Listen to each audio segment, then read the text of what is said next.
the introduction and for inviting me to join in this conversation today. I think it's a super important discussion to have, and I'm just thrilled that our Edmonton Public Library has saw fit to host it. So hello everybody, nice to meet you. So let's just dive right in here. This is who I am. This is what we're going to talk about today: climate and environmental justice, mostly climate justice, I have to say. Now, I'm sure that you guys have all had conversations about climate change before in one form or another. And I would wager that in most of what you have heard or read, carbon dioxide suddenly looms large and becomes the main point of conversation. And while it's absolutely true that carbon dioxide is, in fact, among other greenhouse gases, causing all sorts of calamities in our climatological systems, just focusing on carbon dioxide doesn't necessarily help us to understand how we got here, or even necessarily where we go from here. And so to do that, we need to we need to look at things from a broader perspective and from different perspectives. And so today you're going to hear a sociological perspective on climate change. And most sociologists who focus on climate change tend to apply the lens of justice. And so that's what we're going to do today.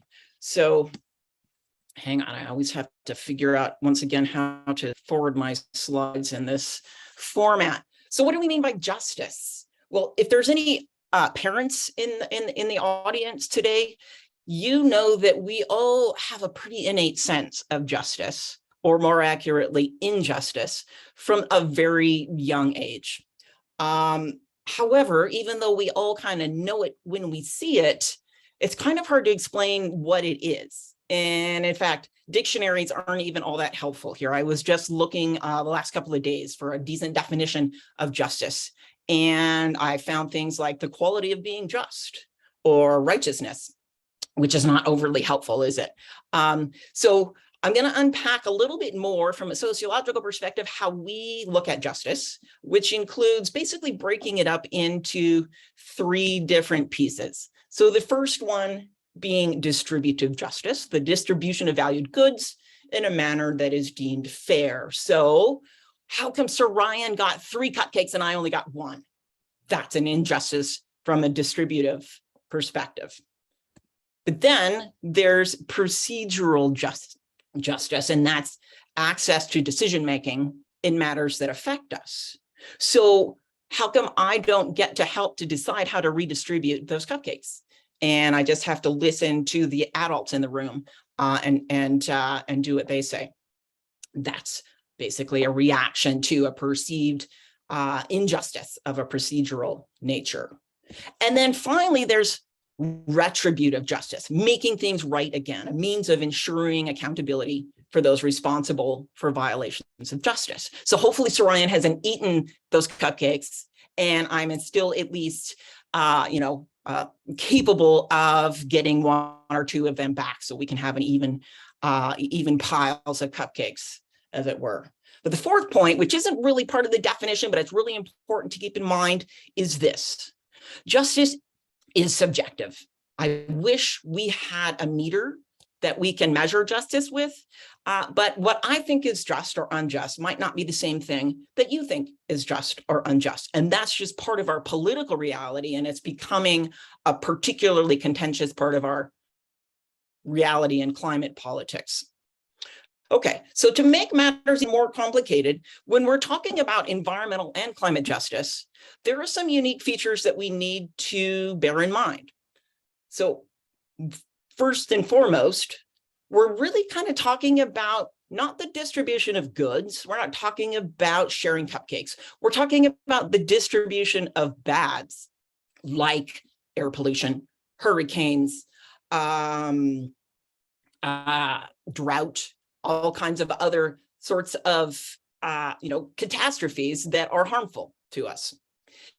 And the second thing is, there's really no way to equitably distribute these bads, because if we choose to adopt coal-fired electricity, then that coal-fired power plant has to go somewhere. It's going to be someone's neighborhood and not in someone else's. And that means the people living in that neighborhood are going to be exposed to more of the impacts of that coal-fired power plant than others. And then the third point is that compensation only goes so far. So we can't bake more cupcakes when we're talking about the loss of entire villages due to sea level rise, when we're talking about extinctions of species, when we're talking about basically people becoming chronically ill because of exposure to air pollution and so forth. So lots of complicating factors, and yet I think Sourayan and I are here both to convince you that environmental and climate issues are absolutely justice issues, despite these complications. So let's start looking at the bads. I don't think I need to dwell here too much, because all you have to do is open a newspaper these days and take a look at the headlines. But here's just like a smattering of things that we have experienced around the globe just within the last year. So huge, historically unprecedented droughts, places like China, places like Europe, and right here in our own backyard. British Columbia right now is dealing with an historically unprecedented drought conditions. And then remember that heat dome? Scientists tell us that this heat dome that we experienced here in the Pacific Northwest would have been virtually impossible were it not for basically human-caused global warming. Floods. A third of Pakistan was underwater just a couple months ago. This is a news story just from this week. We just learned that snow crabs, which used to be bountiful all across our western coast, particularly in Alaska, their population just took a nosedive. And the only explanation that we can basically come up with so far is the changing water temperatures, which are basically becoming uninhabitable for the snow crabs. And then, of course, there's sea level rise. We are somewhat protected here, being so far inland, but we also have the longest coastline of pretty much any other country, I think. So impacts of climate change are certainly tantamount to catastrophes for people who are experiencing them. They're happening everywhere. They're escalating in frequency and intensity. And if you just, roll of the dice, if you happen to live someplace where these things are happening, then they're going to affect you. And if you happen to not, then they're not going to affect you. So for sure, there's an inequity already at this level, just kind of geographic exposure to the impacts of climate change. But we need to look at other layers of sort of the ways in which the distribution of these impacts are not shared equally. And in order to do that, we need to look beyond just kind of who's exposed to sea level rise and who isn't, but who is vulnerable. And vulnerability includes not just exposure, but it also includes sensitivity to the impacts and adaptive capacity, the ability to recover and sort of minimizes the chances of being exposed to those risks again in the future. And as you can see by this map, the distribution of vulnerability is quite stark.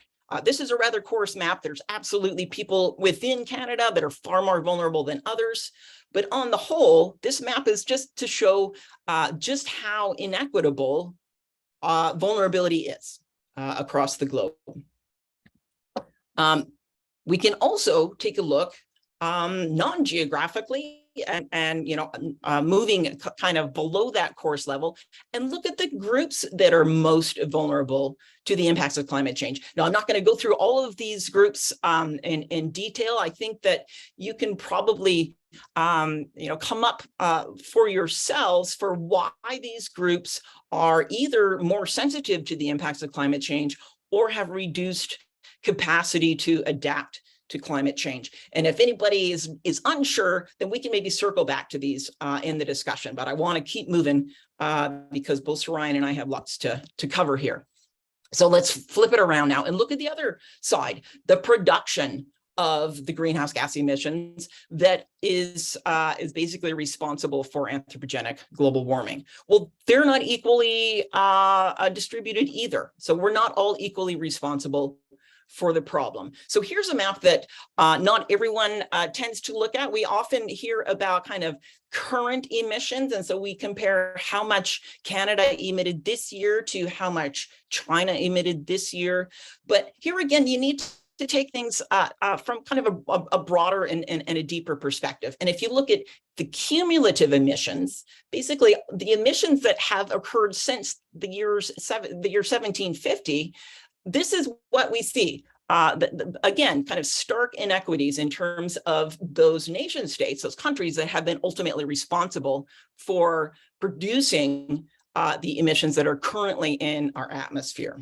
But here's another way to take a look at that. Slightly different map, and you see kind of slightly different culprits on this map too. This is a map of per capita CO2 emissions. So it's different from the previous map simply because population density matters. And so if you've got emissions coming from a country like ours, which has 35 million people, plus or minus, that's basically qualitatively and very quantitatively different from a country like India, which has over 1 billion people. Okay, I think you get it. But there's one more kind of layer of inequity I think is really important here. And that is looking at basically sources of emissions by basically wealth status. So this is a global sort of spectrum of our global population, and it divides them up by basically the poorest 50%, the poorest, what are we at, like 3.5 billion of us, and then the middle 40%, the top 10%, and the top 1%. And most of us probably are sitting in one of either the green or the blue stacks here, middle 40% or the top 10%. But take a look at the top 1%. The fact that their emissions are basically 4 times higher than even the top 10% group. And here's just kind of a recent, this paper just came out, I think a couple of weeks ago. I'm just going to share a quick quote here. Since 1990, the bottom 50% of the world population has been responsible for only 16% of all emissions, whereas the top 1% has been responsible for 23% total. And while per capita emissions of the global top 1% increased since 1990, emissions from low and middle income groups have actually declined during that period of time. So lots of different ways to differentiate who's really ultimately responsible for emissions, and we're not all equal by any means. Okay, so now what? The long and the short of it is, if we continue along the trajectory that we're on, we're going to hit and probably surpass 2.5 degrees Celsius increase in global average temperatures. We're already sitting at 1.1 degrees, and we have been able to see, even though I'd rather look away, what 1.1 degrees of warming means. Now imagine 2.5 degrees of warming and what that feels like. The biggest culprit, of course, is fossil fuel production. And so that means that most fossil fuel reserves need to remain in the ground. The way a lot of climate scientists like to think about kind of how to plan future pathways is to think of in terms of our carbon budget. Basically the amount of carbon that we can continue to emit in the atmosphere before reaching a certain threshold temperature. So if that threshold is 1.5 degrees, which is an aspirational goal we set at the Paris meetings, that's a pretty small wedge that we have left. If the threshold is 2 degrees, it's a little bit higher, but it's still not a ton. The problem is, of course, is the fossil fuel reserves that are in the ground right now have basically names and contracts attached to them. They belong to corporations, to nation states, and so forth. And those corporations and nation states would really like to produce them. However, If we produce and combust the world's reserves, that would yield over 3.5 trillion tons of greenhouse gas emissions, which is 7 times more than the remaining budget if we want to have a chance of reaching our goal of 1.5 degrees. Okay, so where do we go from here then? With kind of embracing a justice lens, how do we share responsibilities for mitigation? And don't forget adaptation. We already desperately need to invest in adaptation, particularly for those groups in those countries who are most vulnerable and least capable of investing in adaptation themselves. So do we remove the dirtiest fuels first? That makes a lot of sense from a purely engineering perspective. It would be an economic perspective. It would be very efficient. But of course, the dirtiest fuel, which happens to be coal, is also the source of energy that many of the poorest regions in the world are reliant upon for energy. So that kind of complicates things. What if we target luxury emissions? Hit that top 1% group. Say goodbye to private jets. I would be fine with that. But things get messy when you try to basically draw a line between what's considered a luxury emission and what is considered a necessary emission. So is my trip to go see my family in California, is that a luxury or is that a necessity? So that gets really messy. What about focusing on historic emissions accountability?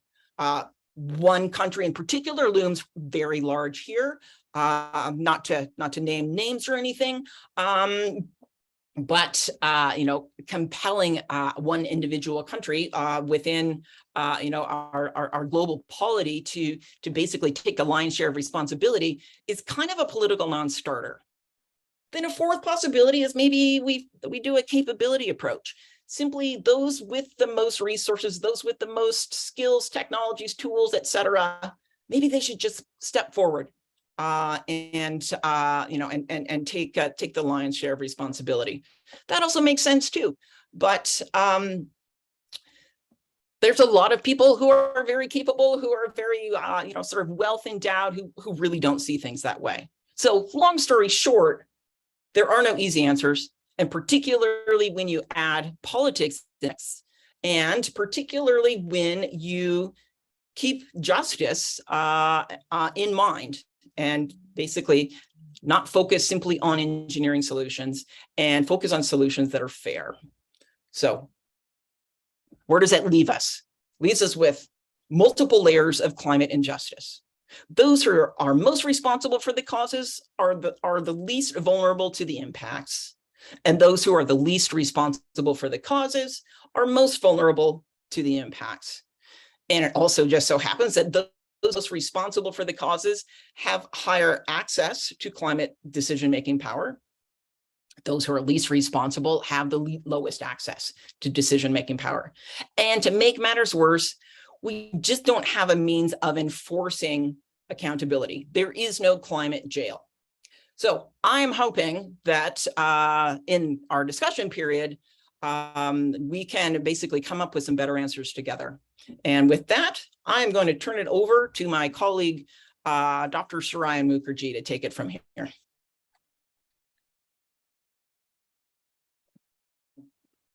soon as I figure out how to stop share.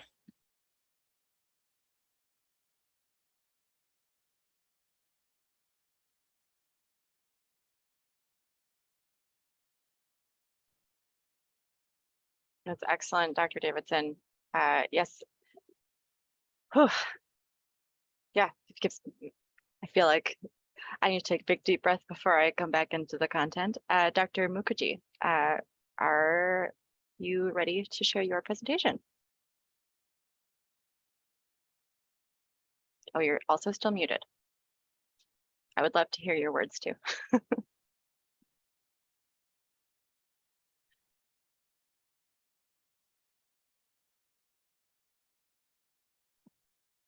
Am I unmuted now? There you go. Good.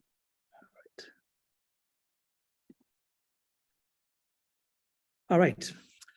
Well, thank you, Zoe, and thank you, Debra, and thanks to all of you on the call for coming out to this panel. Of course, this is a very, very important discussion. And I'm also very thrilled to be on this with the Edmonton Public Library and to be here with all of you.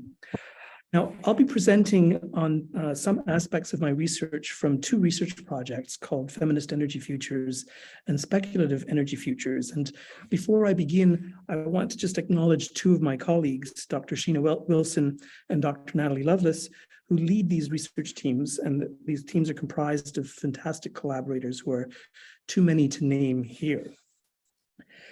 Now, in order for me to present my research contributions to these projects, I'm going to begin with an overview of the broader research context my research addresses.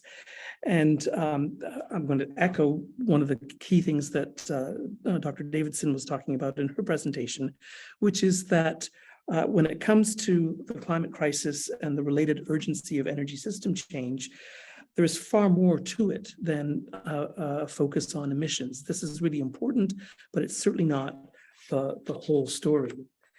The part of the bigger story that I'm going to be talking about is something called endlessly accelerating socio-ecological metabolism.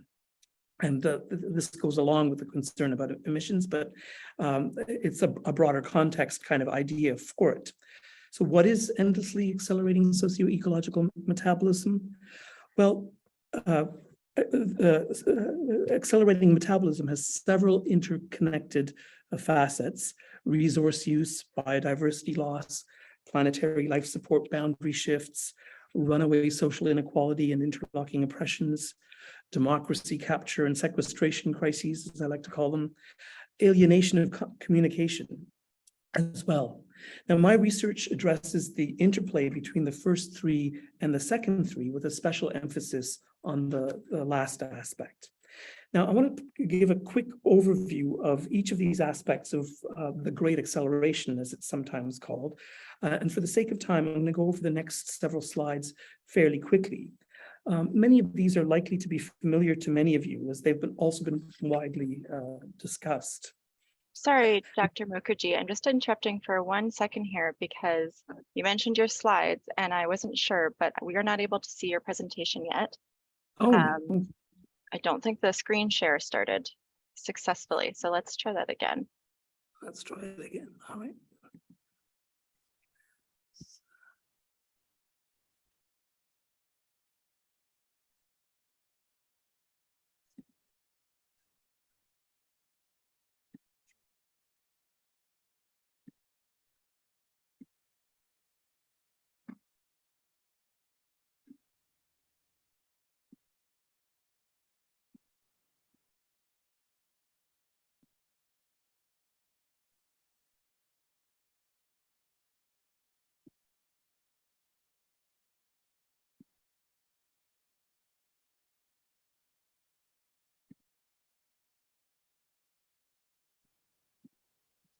While Dr. Mookerjea is just troubleshooting this, I will mention I put this in the chat. But if anyone is helped by captioning, I forgot to mention at the beginning that captioning is enabled for this event. Oh, that's great. We can see it now. Okay, so now I have to find the presentation and all this.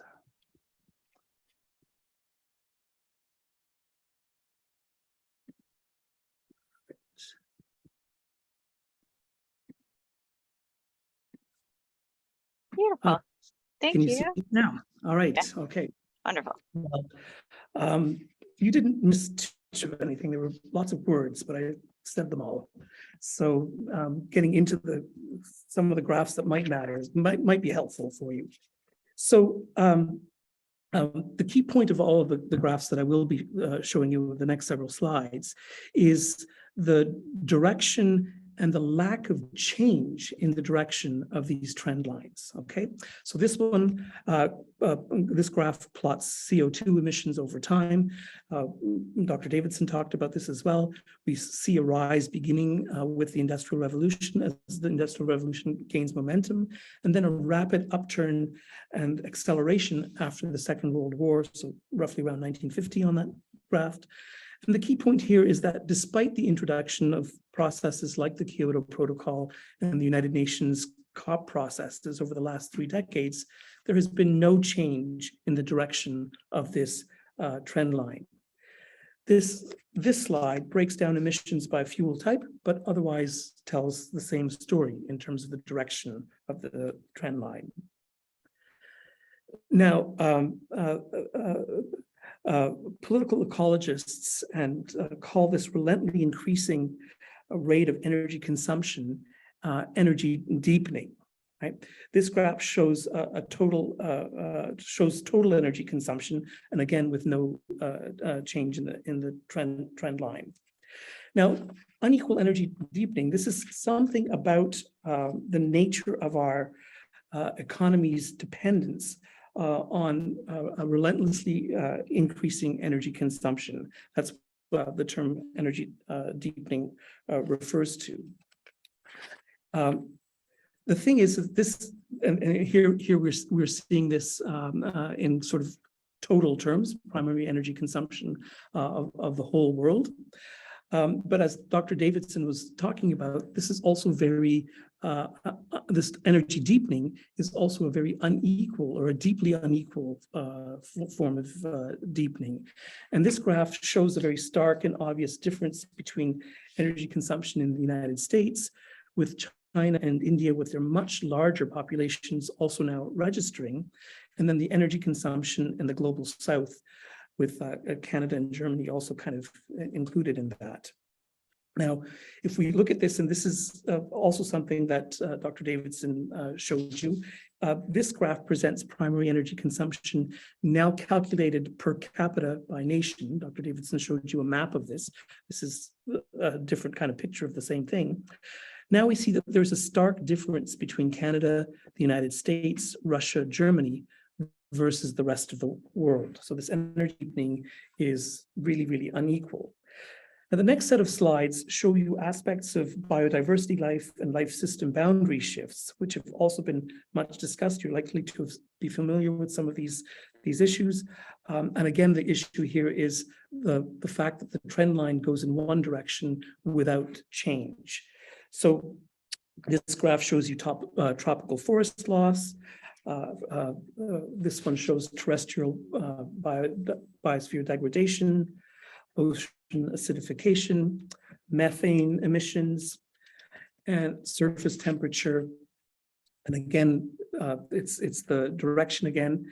And this last graph shows you the increase of resource extraction from the 1950s over the 20th century, materials extractions of different kinds. And again, you see this increase, an eightfold increase over the 20th century. Now, along with these kinds of things, there's also the issue of social inequality that is part of accelerating social ecological metabolism. And if we look at these graphs, and income inequality doesn't tell the whole story, but it's one quick way of talking about how the world is becoming more unequal again. This is the key part of the story. So if we look at this one, this shows us that what you have is a plot of the top 10% national top 10% of income share of the total share of the income of each nation, how this has been changing over time.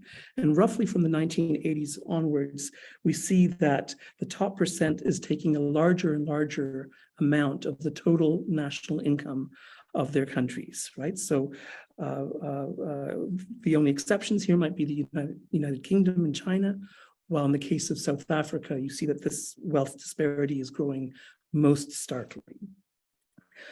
This graph shows, compares the bottom 50% of income earners and That's the red line, with the top 1% of income earners in terms of their share of the total national income in the United States. And again, the key fact here, or the key point here, is how this inequality has been growing since the late 1980s, early 1990s. The next graph shows the same comparison in Canada. And while that inequality is not as stark as the US, we see the same thing, that we see that those lines are diverging. So over the last several slides, we've been looking at a diverse set of empirical observations about a multifaceted process unfolding in the world that political ecologists call accelerating socio-ecological metabolism. So how can we understand the significance of this?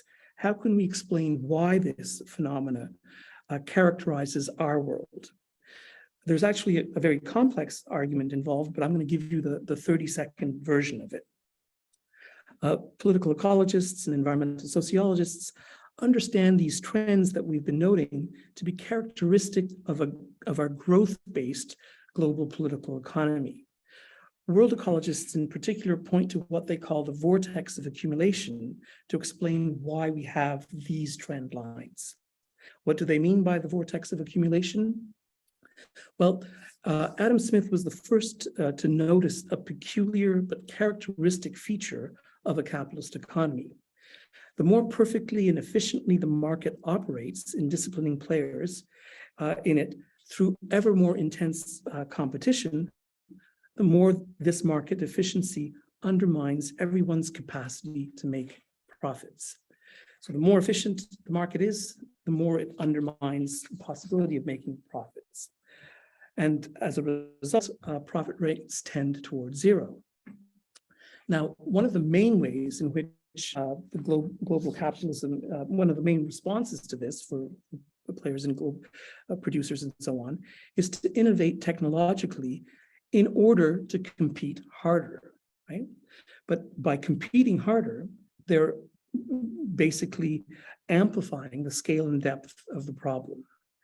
And this is why it's said that the economy must grow to outrun this falling rate of profit. Now, political sociologists, political ecologists, and sociologists point out that this competitive productivity chase is a slippery slope, resulting in an endless vortex of cost externalization, toxin dumping on relatively powerless bodies and ecosystems.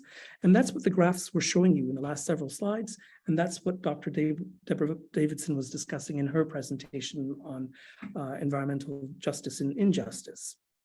Now, this fact, or this aspect of accelerating ecological metabolism leads me to distinguish between three possible types of technological innovation. Technologies of productivity optimization, which are generally said to be technologies that are economically feasible because they increase productivity and therefore you can compete more effectively in the market and so on. They are that, but for that very reason, they cannot be ecologically sustainable because they add to the rate at which we are consuming resources, strip mining things, increasing inequality in various kinds of ways. Technologies of efficiency tend to be subordinated to the constraints of increasing productivity. And this results in something that's called the Jevons paradox, which is that increasing efficiency results in increasing resource use. But efficiency innovation doesn't have to have this paradoxical rebound effect if it's not subordinated to the dictates of increasing productivity.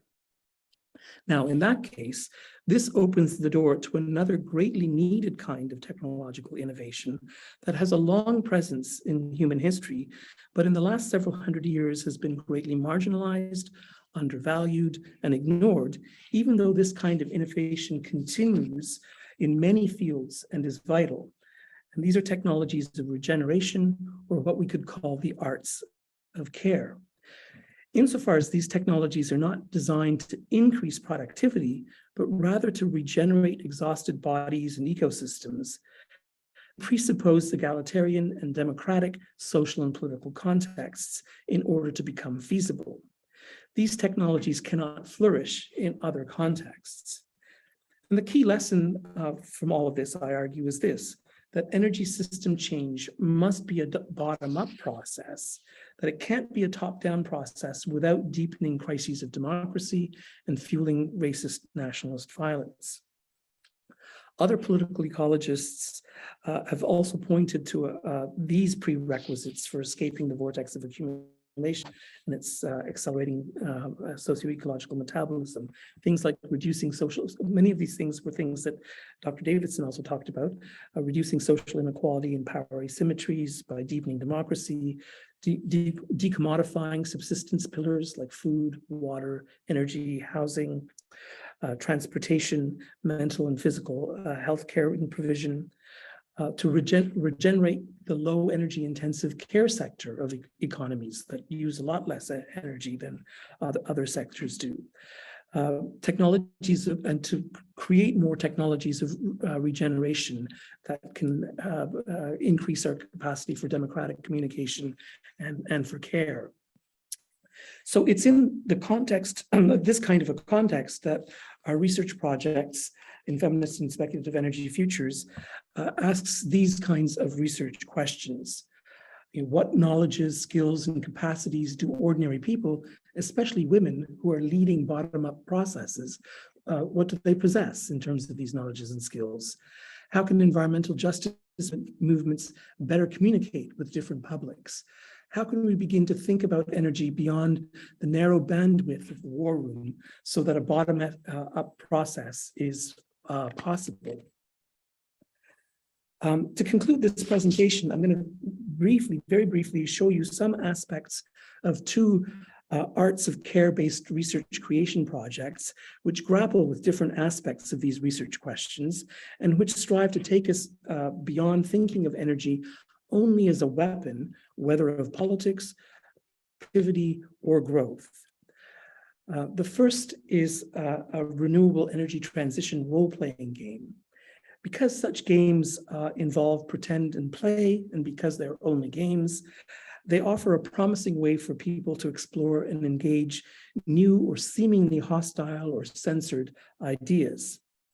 In this game, players play in small groups, taking on a role avatar of either a corporation operating in a growth economy or a civil society organization, which has the option also of participating in and regenerating a social economy as they develop an energy transition strategy and as they make up a sustainability plan, and which they try to realize in cooperation and in conflict with other avatars by making either contracts or treaties. Because our research project, we define sustainability from a feminist point of view as the intergenerational reproduction of households, communities, and the ecosystems on which they depend. And since the growth normalizing public debate regarding the economy and energy transition ignores the reality of households while trading in stereotypes about and cliches about livelihoods, one part of this game invites players to have a focused conversation with their teammates about how they would ensure the sustainability of their households. The second project is a research creation contribution to something called a flux kit that we prepared for speculative energy futures. This project is called Seed Time, and we've gone through sort of 2 iterations of this. We're now working on a third. And this project explores the character of decommodified energy as a medium of communication, here focusing on the lifetime cycle of seeds for a model of energy storage. And this project draws on Canadian economic historian and communication theorist Harold A. Innis's insight that the market is a space-biased medium of communication, whereas much of the social and other life, where much of social and other life depends upon time-biased communication, where reciprocity is vital to the durability of social and ecological relationships. This project invites people to walk into a beam of light, projecting milkweed seeds blowing, and read poems based on the life cycle of seeds, and then to make up 2 seed packets to collect the three sister seeds, the squash, corn, and beans, that we provide for companion planting and for seeding a gift economy by giving one of the packets that people make up as a gift to someone else, whether it's a friend, a neighbor, whomever it might be. Anyway, I'm going to end this here at this point, so thanks.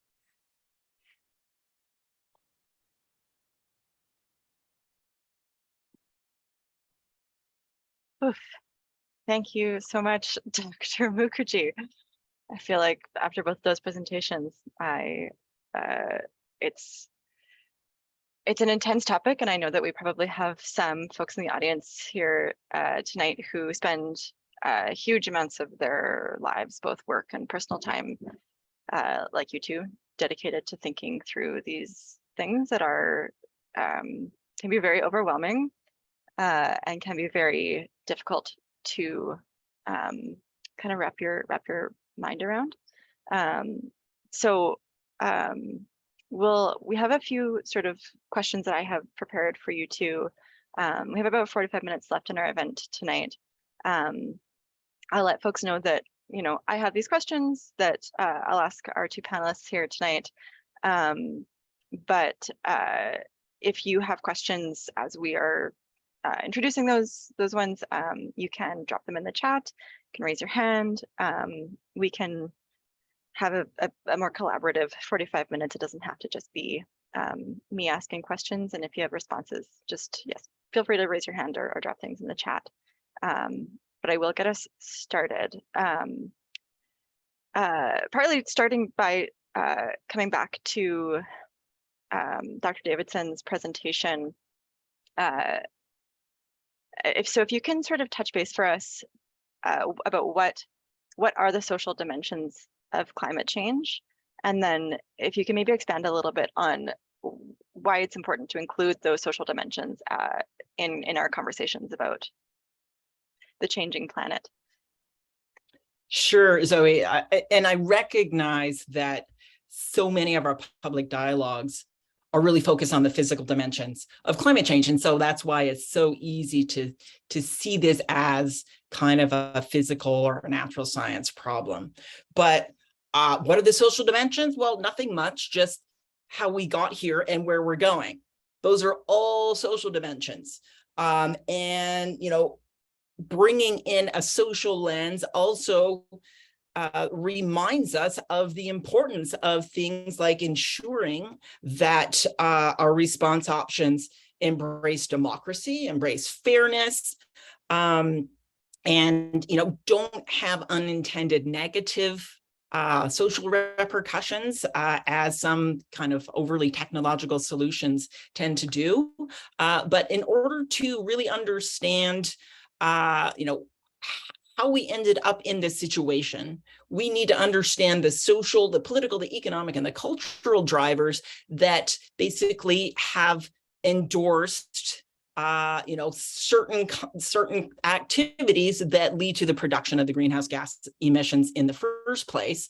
And we need to also keep our eyes on all of those social dimensions that are essentially obstructing progressive climate action today as well. So it's hard for me, perhaps I'm in, you know, my own bubble, but it's hard for me, you know, to see climate change as anything but an overly, you know, socio, political, and cultural phenomenon. Dr. Mookerjea, did you have anything you want to add on to that answer? Say a couple of quick things about it, I guess. One is to echo what Debra was saying, which and to just emphasize that there's no aspect of any of this that's not social, right? We can never get out of our social condition in that regard. The problem's creation was a creation. I mean, I guess there's a lot of discussion that goes on now, and we use this term anthropogenic climate change and so on, right? And of course, the idea there is to sort of make the point that this is not just natural climate change that's happening, but this is something that's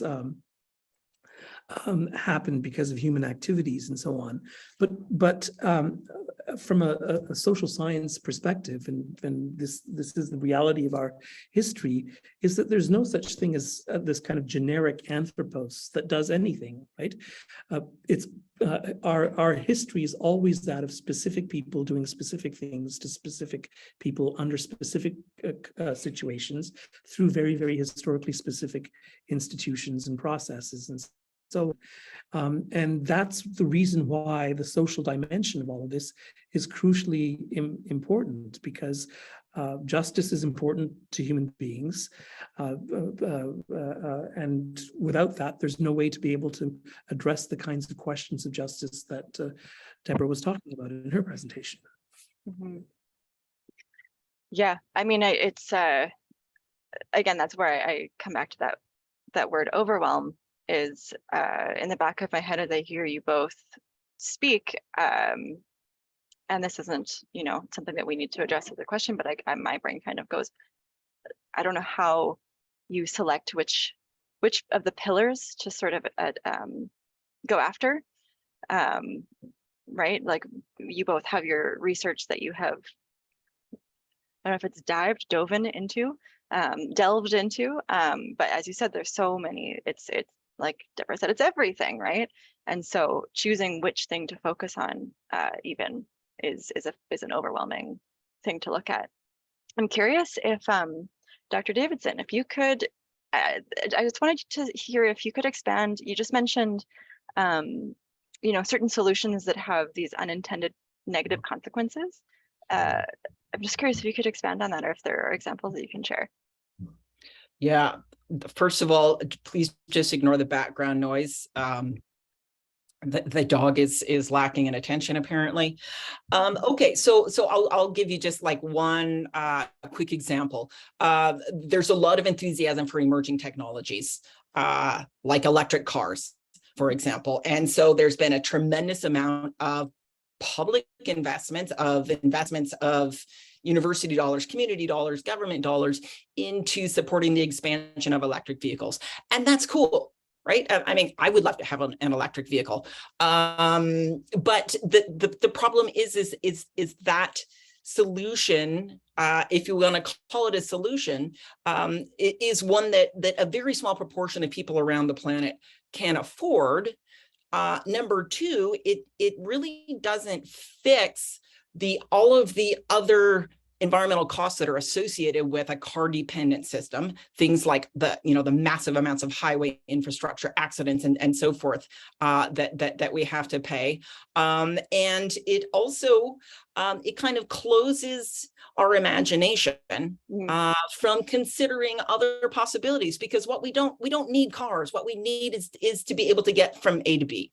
And there are many, many ways that we can imagine doing that without just kind of jumping on this technological solution. And so those are like, some of the impact. It's not equitable. It will only, it will only, serve, a small proportion of society. And it just kind of shuts down options. Those are two really big ones. And it doesn't solve, so many of the other aspects of our car dependent society. Oh yes, as a very committed cyclist myself, I really feel that. Yeah, it sort of feels like as I'm listening to you, it sort of feels like the picture you're painting for me is that the electric car, it comes out and everyone goes, oh look, it's been solved. I don't have to worry about it, or that there's going to be a technology that, oh, then it's going to solve it, and it's going to sort of prevent us societally from having to do the deeper work that you're talking about. So that's very helpful. It sort of speaks to one of my next questions that I have. It's just sort of about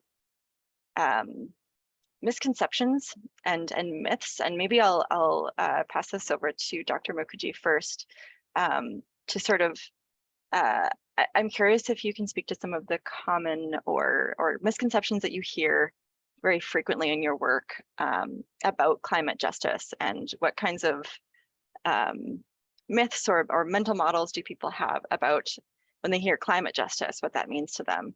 And then, what strategies you've developed or are developing or thinking of about how to communicate sort of the clearer reality of what climate justice is and what it means. Let's see. Okay, for sure. And one of the things about this, I mean, climate justice. One myth, I suppose, in some respects, it's not really a myth, because there's a big important aspect of this, which has to do with how it is that we in the present are doing an injustice to people in the future, right? So by using up resources, by destroying, by making the planet too hot, all of these kinds of things. The other aspect of that is the fact that that kind of injustice has had a history, and we've the wealthy world, when Dr. Davidson was showing how it is the top 1% produce way more emissions than everybody else, or how in the north we've been using energy and other resources at a much greater rate than other places, and so on. That's because over a long period of time we've been taking resources and aspects of the fertility and the viability of the web of life on this planet from other parts of the world, and turning those places into toxic dumps and so on. So there's a historical dimension, not just a future dimension, to this question of climate justice, right? And I think it might be useful to kind of stick to the example that we raised, or that Debra was talking about, with respect to electric vehicles, in terms of a kind of one of the myths about a solution to the kind of problems that we're facing, right? So this idea that if we just switch out gasoline combustion engines with electric engines and so on, somehow, ta-da, the problem is solved, right? Now, if we do this in the context of this of an economy that, in order for it to produce wealth, in order for it to create jobs for people, it must keep growing, at least at 3% annual compound. But we've seen what those graphs look like, and so on, right? So that also means that you are, having a constantly increasing amount of electric vehicles that you're producing, just as the car industry now has this built-in business strategy of planned obsolescence for them to make money and be profitable. And if that's their condition of viability, that's what they're going to have to continue to do with electric vehicles and so on. So what we see, I mean, I saw at one place, one kind of estimate done by colleagues of ours, that if we were to switch out all combustion engines with electric batteries for electric vehicles, the throughput of elements like nickel, coltan, other heavy metals, and so on, would have to increase by 9,000%, right? And if you think about this in terms of, well, an increase of mining activity to that scale, right? Mining always happens, as Debra was pointing out, in somebody's backyard, on somebody's land, in somebody's environment where they could have had other ways of living, but can't because of tailings, because of pollution, and so on, right? So this would be a good example of how it is that focusing on the idea that we can buy our way out of this environmental crisis and out of this climate crisis, that if we just make the right consumption choices and producers give us the right kind of products to choose from, somehow or other, we're on our way to solving this problem. That, I would say, is the biggest myth kind of in that regard. Yeah, I'm really glad you say that. One of the thoughts I was having was, I think at every environmental event that I've attended since I was a child, there's always that question of like, well, what can everyday, ordinary individuals do? And the answer is always, very similar things about purchasing power, and it's really poignant for me to hear you say that that in itself has been sort of a myth, that you can't individually purchase your way out of a climate crisis, and that perhaps that's a myth that's perpetuated by the folks who would like you to believe that. Dr. Davidson, do you have other thoughts about common misconceptions about climate justice, and how do you communicate the reality of those misconceptions? Yeah, well, I would say the first myth is that climate change is not a justice issue, period.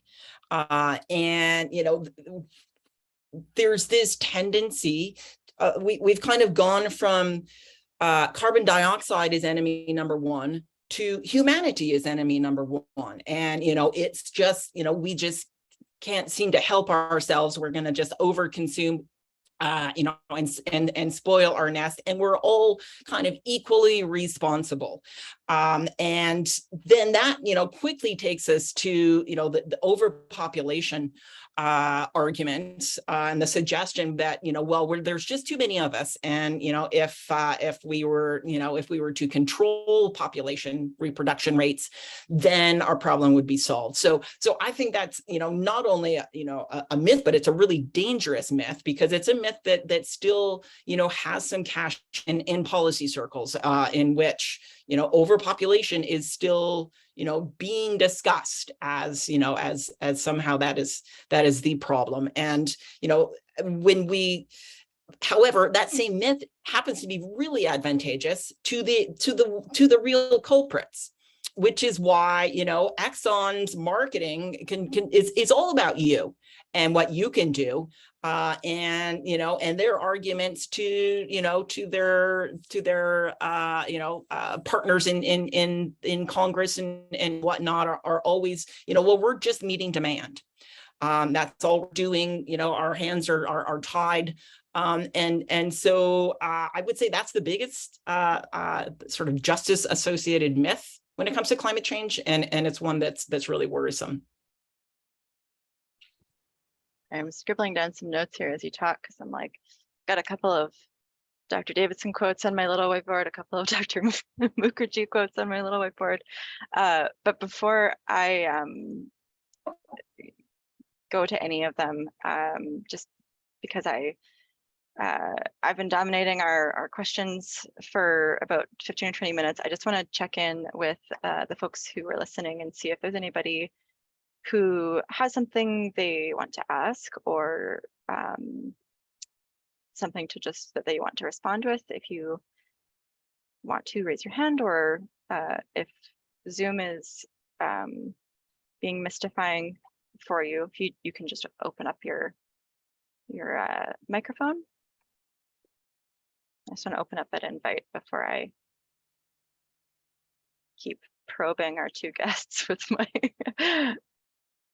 curiosities. That's a great question. Avery in the chat is curious if there are any classes at the U of A that are similar to this lecture, to either of your lectures, that you would recommend or can point out. Avery, I'm assuming that means you're a student, which is awesome.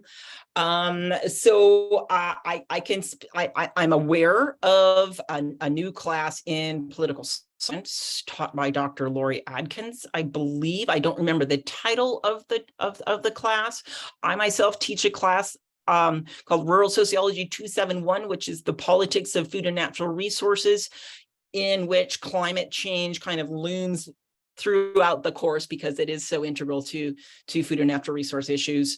And maybe Sourayan, maybe you're familiar with some other courses, I'm not sure.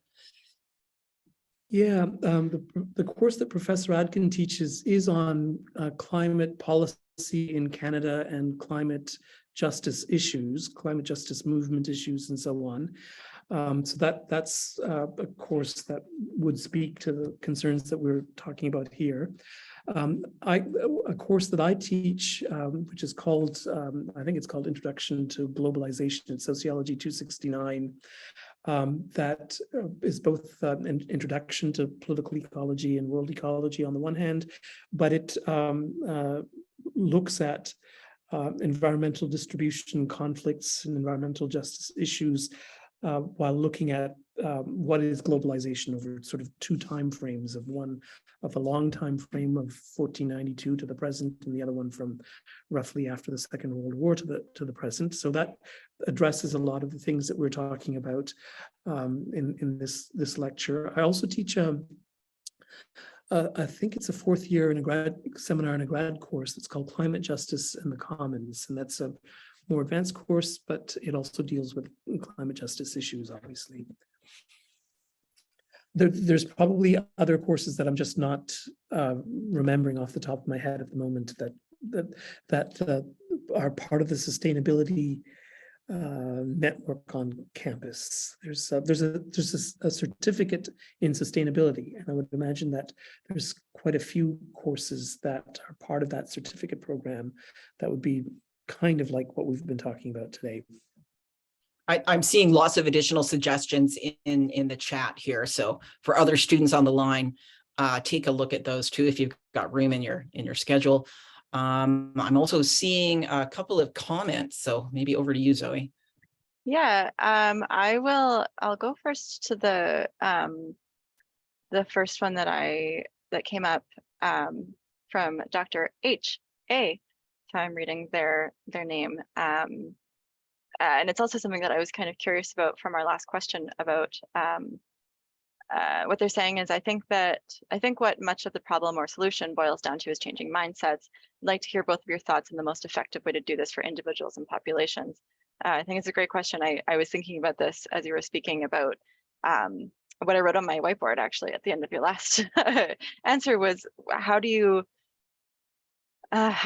communicate with folks who are on whatever the other side is, whether they believe and yet just don't think it is part of their responsibility, or they don't believe it is true, or they don't care, or those corporations. How do you communicate with someone who either whether it's an organization or an individual? How do you talk to someone about this who isn't in agreement?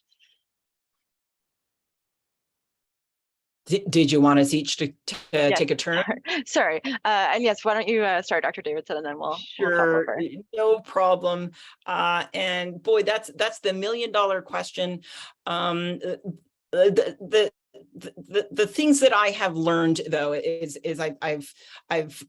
well, first of all, I've come back from very ambitious plans to change minds.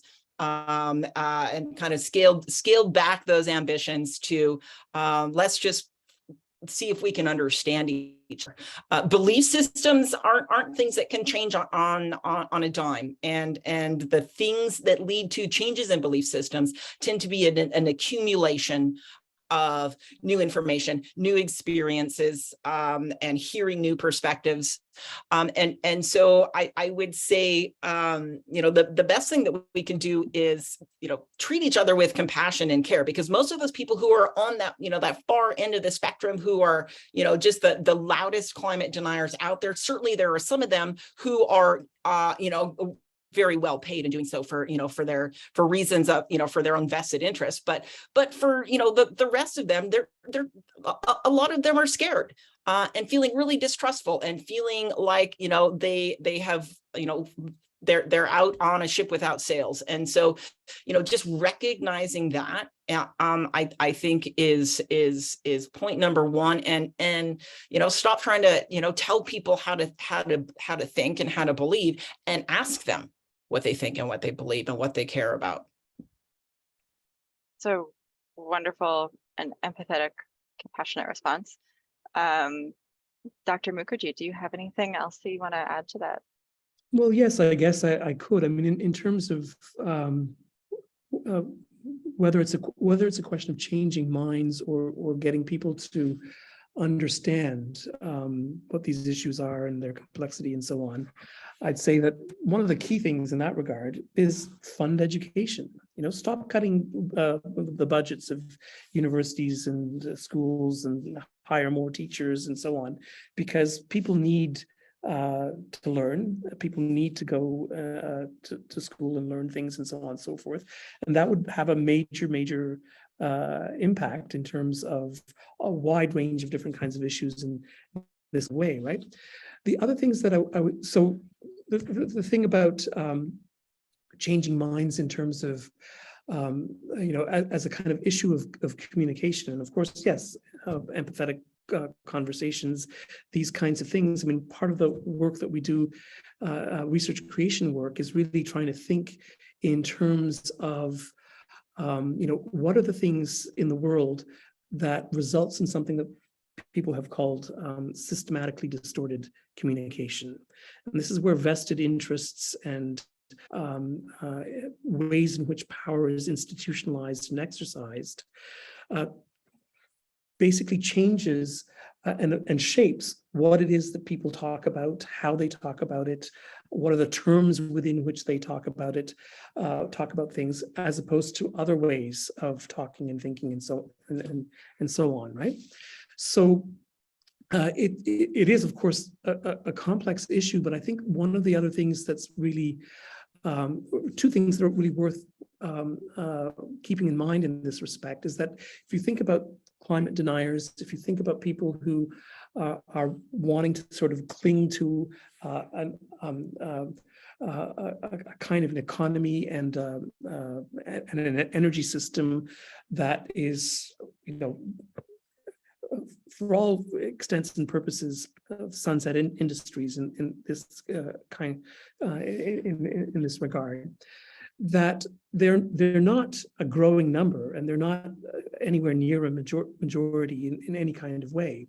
And it's worthwhile to really reflect on the fact that people who are concerned about environmental justice and climate justice, and people who are becoming politically active about this, sort of demanding like real solutions and real responses from their governments and so on, that is a trend in the world that's not going to go away.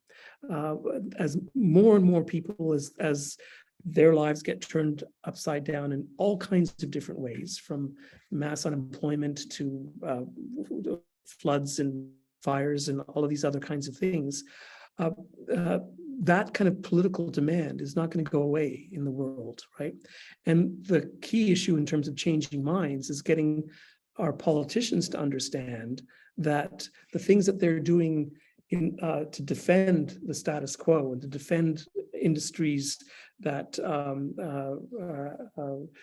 now make a lot of money. I mean, if that report that the recent report that you, or that recent paper that you referred to, Debra, is a really good example of this in that regard. The people have been making tons of profits by creating pollution, by destroying the environment, and so on. So why are governments, especially liberal democratic governments, why are they defending them as opposed to really trying to be innovative and try and deal with this in some other kind of way?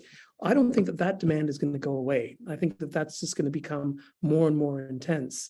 And if it's not dealt with in a democratic way, the pushback is going to get more and more violent in that regard as well, as what I was trying to suggest. There's something about that answer that's also, despite the possibility of, if we can't do it in a democratic way, there will be other ways that possibly happen. There's still something very hopeful, if I can say that about that response. Just that the momentum is already there, and it's only really going one way, which I think there's a question from James Turner in the chat that I think is also kind of around this theme of like hope and finding hope, and they're sort of talking about, I know they started by saying at the risk of sounding defeatist, but I feel that way a lot of the time when I talk about these topics. The people who have the most to gain by continuing the status quo are also the ones with the least to lose and the most power to ensure that things keep going how they are. And I love this question. Do you see much chance for change to come? And if so, where do you see that change coming from? I wonder if Dr. Mookerjea, if you want to start with that one, and as a bit of a continuation of what you were speaking to. Yeah, I think that if you want to think about this in terms of a chance for change to come and the force of that change and so on, is that one of the things I think that's really important for people to realize and understand is that the vested interests that have created this problem, right, that their power is not absolute.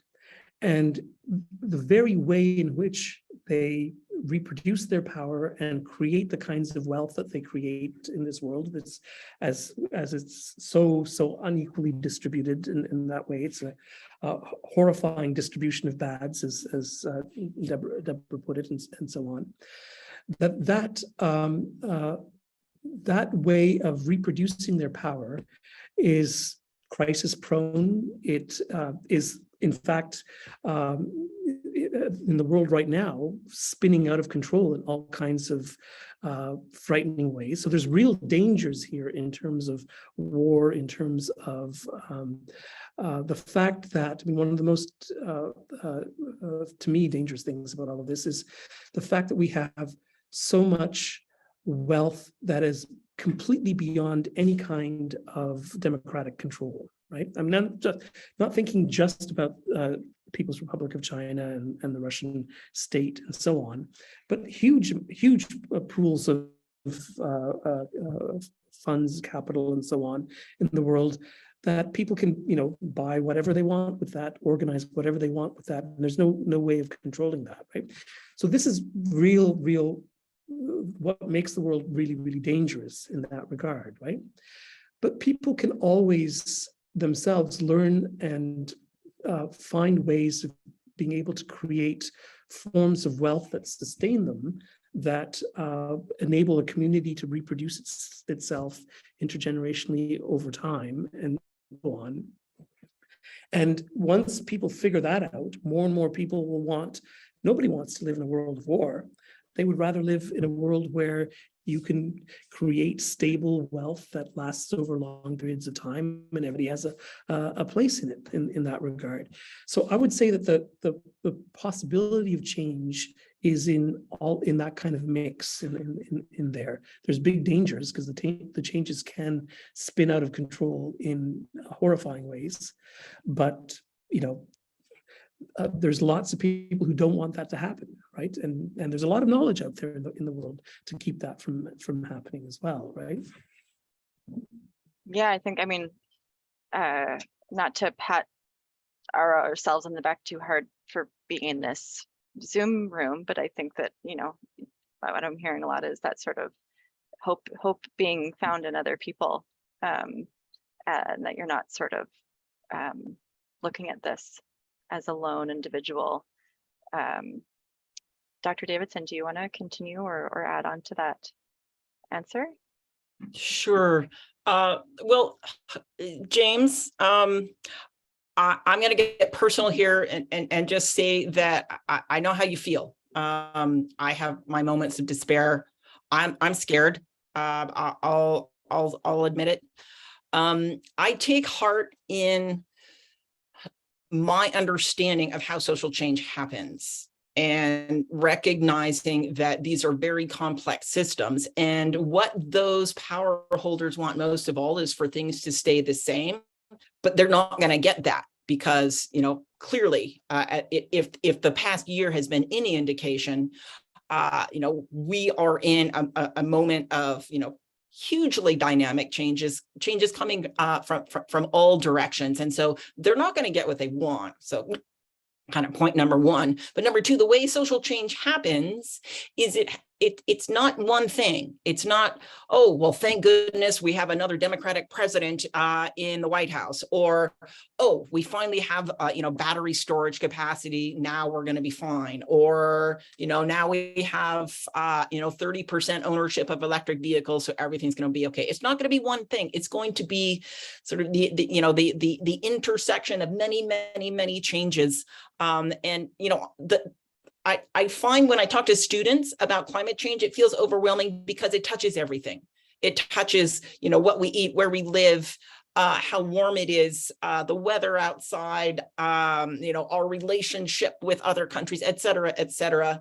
That can look really scary and bad, or you can flip that around, and that also means that I can take action at any one of those points, and that action will have an influence. And so if your passion is food, and you can take action, basically starting, a food sharing network in your neighborhood, or starting a community garden or something like that. If your passion is, hacking household energy, then you can do something with that. If you are good talking with people, then start talking circles. And each of these is going to make a change.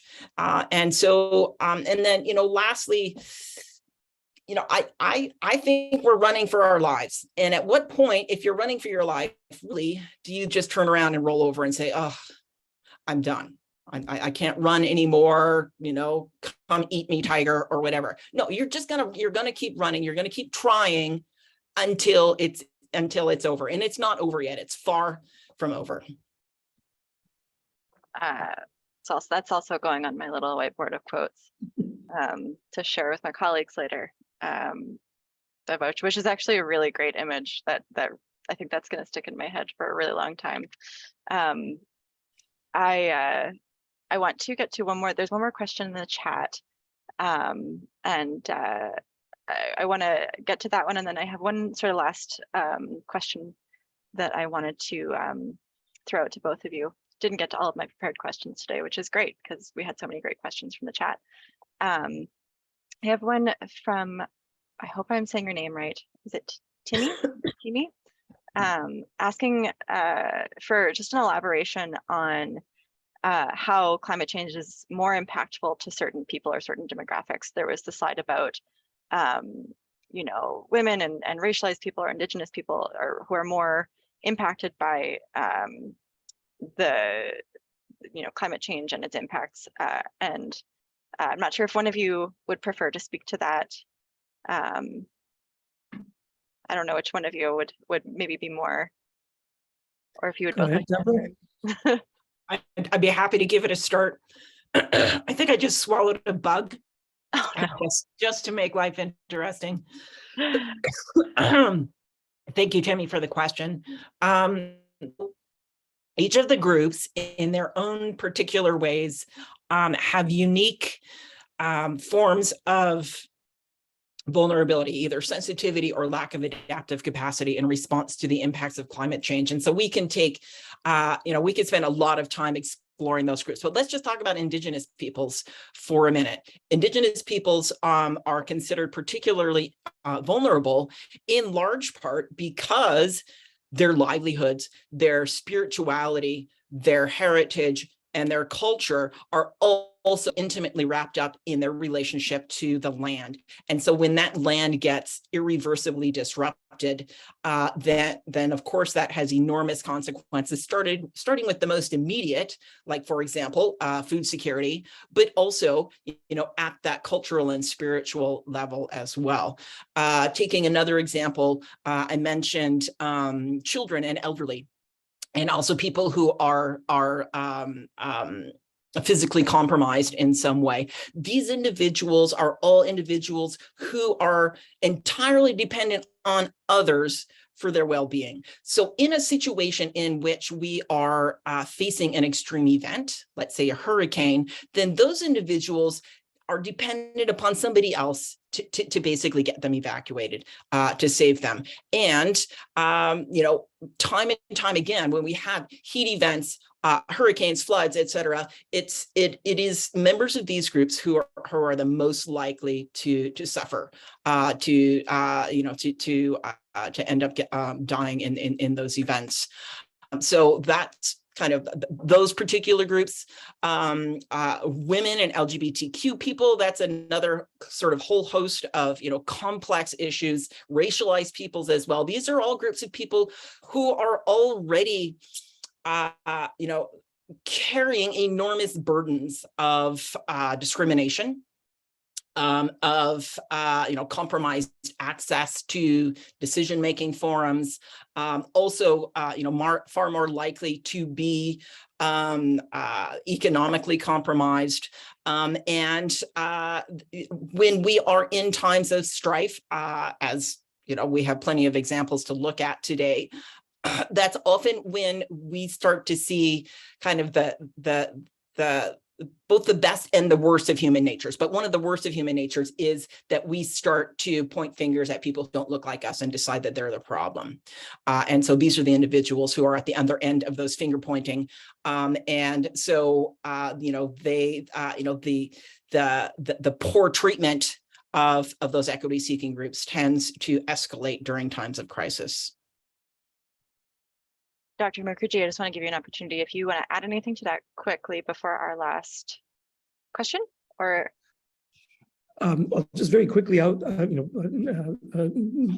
did a great job of answering that question. So just very quickly, all I'll say is that in terms of that, this is in the nature of how oppression kind of works, right? Is that either you are disconnected from access to power and resources that enable the community and the society in which you live in to meet your needs and to give you opportunities to do things, or you're ignored, you're passed over, you're blamed, all of these kinds of things, right? So this all works in a myriad of complicated ways in terms of specific situations.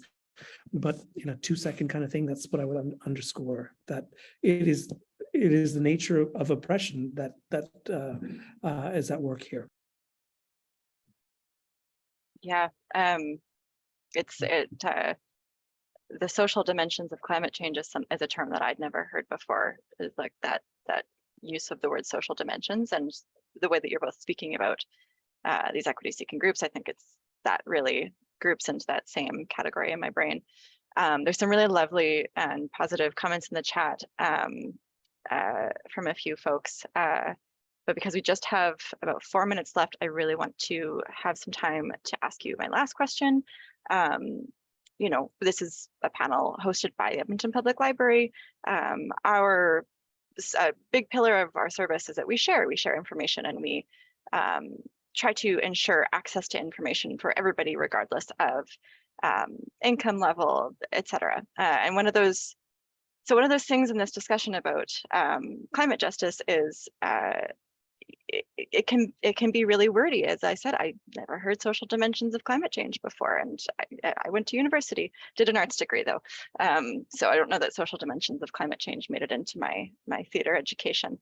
However, these are very sophisticated topics. They're very complex, and so I'm curious. We talked about some incredible looking courses that folks can take if they're going to the university, but I'm curious if you each can highlight whether it's a book, and I can try to find it in our catalog, or a different organization that is not sort of academically grounded, but is a community group, or maybe it's an online community group. What are some other places that people can gravitate to if university isn't where their life is landing them right now? What other places can people go to sort of expand their knowledge or language about these topics? Maybe I'll go to Dr. Mookerjea first, and then Dr. Davidson. Okay. The book that jumps to mind that I would recommend for everybody to read is called A History of the World in 7 Cheap Things. And it's written by Raj Patel and Jason Moore. And it's, I think, a fairly, exciting read or an engaging read kind of thing. It's not jargon ridden and hard that way. Otherwise, what I would say to people is to get in touch with environmental justice and climate justice movement organizations. There's many that have amazing websites and issue reports, everything from Indigenous Climate Action to the Indigenous Environmental Justice Network to an organization called Via Campesina. There's lots of organizations like that that are sharing information and trying to reach out to people and explain how they see these issues. I'll stop there because we're running out of time. I've just dropped the title of that book, or that book in our chat in our EPL catalog if anyone wants to go check it out. Dr. Davidson. Yeah, well, I can't say I've read it because it just came out, but it is on the top of my list and I'm super excited. And that is The Climate Book by Greta Thunberg. Just dropped a couple of days ago. And I cannot speak highly enough of Greta Thunberg. Her biggest contribution, I think, is not only motivating and inspiring, the globe's youth, but it is explaining science, both with compassion and in terms that non-scientists can understand. So The Climate Book just came out. I would put that on your list, and maybe we can have a book club and talk about it when we're through it. That is an excellent recommendation. I'm just looking for it in our catalog, and I need to suggest a title for us to add to our collection. We have No One Is Too Small to Make a Difference, but we don't have the climate book yet on order. So I will be placing that suggestion right away as soon as we're done our chat tonight. But thank you both so much for being here and spending your night on the internet with all of us to talk about all of these things. And thank you everybody else for being here. There's some awesome comments in the chat. I will leave the Zoom open for a moment if anyone wants to have a quick look at our comments. Yes, I hope that this isn't the last time that we get to come together like this, because it is really, despite it being a very overwhelming topic, for me at least, has been giving me a feeling of hope to hear you both chat and to hear these questions coming from people who are here with us tonight. So thank you so much, and thank you to the folks who helped to organize this event.